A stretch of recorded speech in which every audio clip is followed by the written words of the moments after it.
contre l'atome, nous sommes contre les excédents de l'atome. C'est pas tout à fait pareil. Faites un raccourci là. Monsieur le Président, chers collègues, nous avons écouté les explications de Thierry Philippe tout à l'heure sur l'atome, justement, et sur la différence entre un équilibre comptable fondé sur les obligations du Code des collectivités territoriales et l'équilibre réel qui sert de base à l'élaboration du coût global qui est présenté dans le rapport Barnier. Nous n'avons pas été convaincus. Voilà plusieurs semaines que le financement du service de ramassage des ordures ménagères est sous le feu de l'actualité.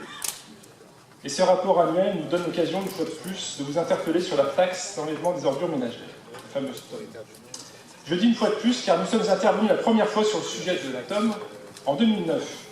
Puis chaque année, même plusieurs fois par an, sur ce même sujet. Nous avons aussi voté contre les taux de la TOM proposés plusieurs années de suite. Pourquoi cela?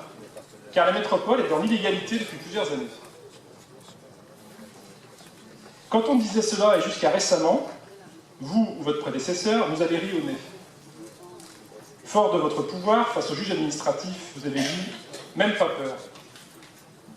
Il faut dire que vous avez bénéficié d'une complicité assez étonnante de l'État, qui refusait de relever une inégalité flagrante, pourtant sanctionnée par le juge administratif.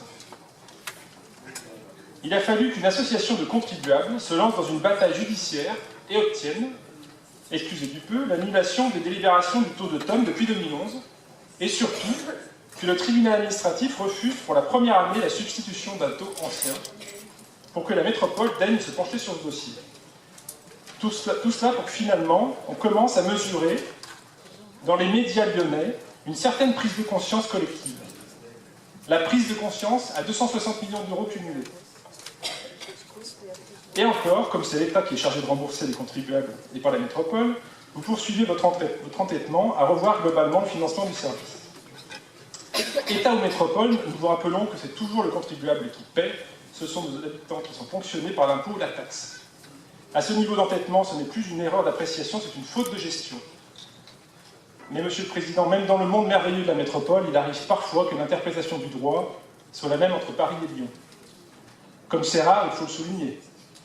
Depuis plusieurs années, nous vous proposons de travailler avec vous sur des bases saines, peine perdue. À chaque fois, vous avez refusé.